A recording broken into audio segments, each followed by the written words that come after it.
Hoje aqui no Espaço Online nós estamos conversando com a neurocientista Carla Tiepo. Ela é professora da Faculdade de Ciências Médicas da Santa Casa de São Paulo e do curso de Psicologia da PUC. Em relação à dependência química, por que a pessoa decide ou não usar substâncias químicas? Como é que funciona esse mecanismo? Então, Patrícia, é um ambiente muito delicado porque as pessoas têm opiniões das mais variadas possíveis sobre isso. Mas, essencialmente, do ponto de vista do cérebro, do ponto de vista da abordagem biológica sobre a questão, várias substâncias têm o poder de aumentar a neurotransmissão específica de catecolaminas. Entre esse conjunto de catecolaminas, uma das mais importantes é a dopamina. Mas só para você entender, você tem filho, né?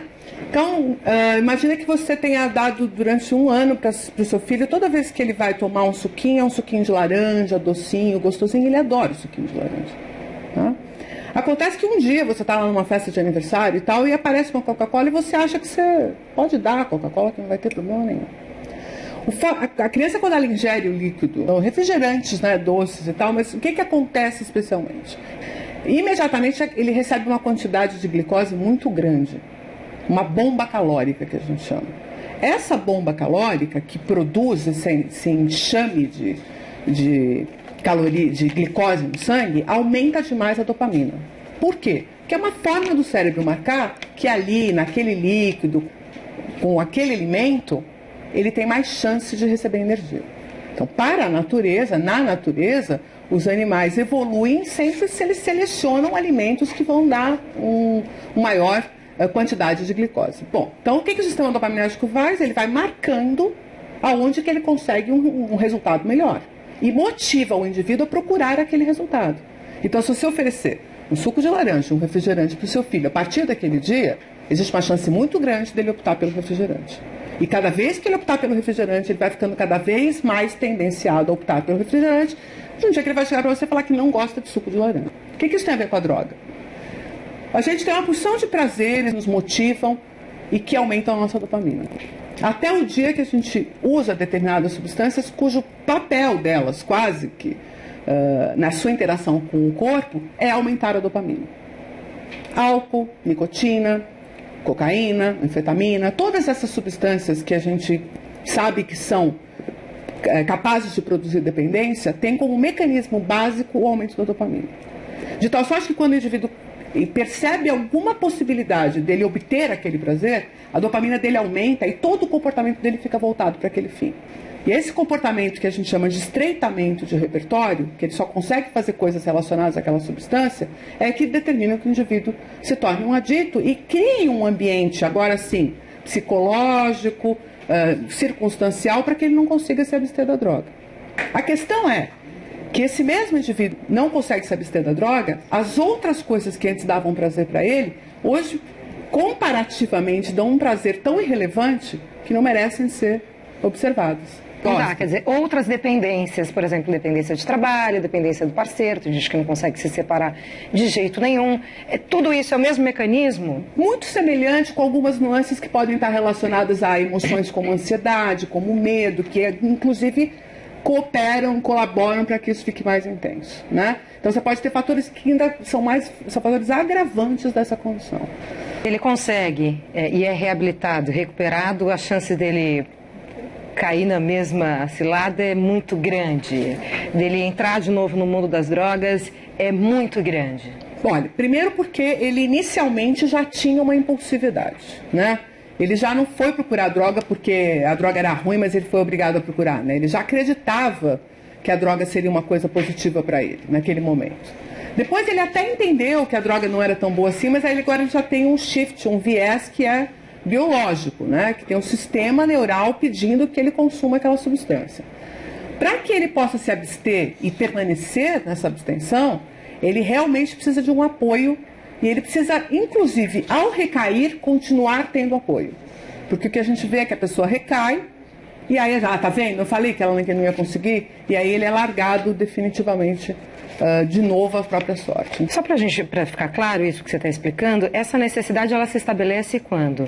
É genética? Quer dizer, por que algumas pessoas caem no mundo das drogas e outras não? Por que algumas têm mais necessidades e mais dependências do que outras? Aonde se estabelece isso? Olha, é tão multifatorial, é uma coisa tão complexa como tudo que diz respeito ao comportamento humano, porque envolve, sim, uma tendência genética. Vários pesquisadores já mostram que os usuários têm algumas mudanças no tipo de receptor cerebral que apresentam. Existe, sim, uma genética que permite uma associação de fatores. Então, aí você também tem a questão do ambiente. Em que ambiente esse indivíduo cresce, em que ambiente ele se desenvolve, qual é a proximidade, qual é a chance que ele tem de obter. Depois, os seus pares, com quem ele está, com quem ele anda, o que ele faz, como ele pensa.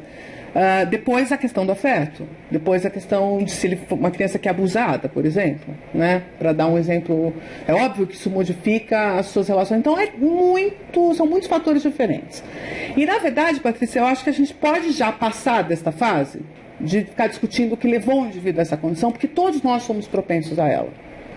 Né? Então as pessoas gostam muito de dizer comigo não, até a hora que realmente acontece. E se cada um de nós for investigar mesmo o seu comportamento com bastante frieza, com bastante, na verdade, lucidez e sinceridade, todos nós vamos achar o próprio vício.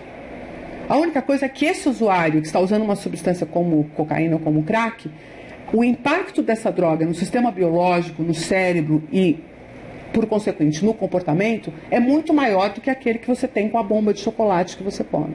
Mas, no fundo, o prejuízo para o indivíduo não é que ele é semelhante, mas ele é da mesma natureza. Uhum. Então, ao você entender seus próprios vícios, suas próprias tendências, por mais brandas que elas sejam, então, se todo mundo puder ver o seu próprio vício, vai ser mais fácil de entender aquele usuário de crack. Se o Estado tiver um compromisso sério, é sim para tirar da rua. O que hoje está sendo realizado no seu laboratório?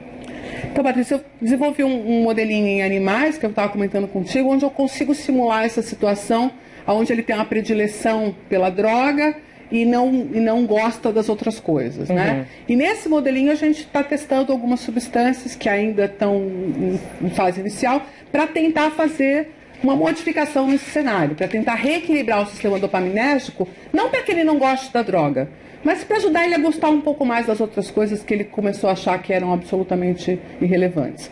Se eu consigo construir um cenário onde o indivíduo está pelo menos receptivo a outras coisas, aí uma mãe carinhosa, amigos gregários, mesmo um agente religioso, não é? Que muitas vezes a gente vê funcionar, ou uma comunidade que traga ele para o seio, que ajude ele a crescer, um bom emprego, isso as coisas passam a ter alguma chance, né? A gente vê, por exemplo, o exercício físico como uma coisa bastante promissora nesse cenário, porque não tem, né, uma outra coisa saudável, tá bom, que não é totalmente saudável, mas que seja tão passível de produzir vício como a corrida, o exercício físico, o jogo.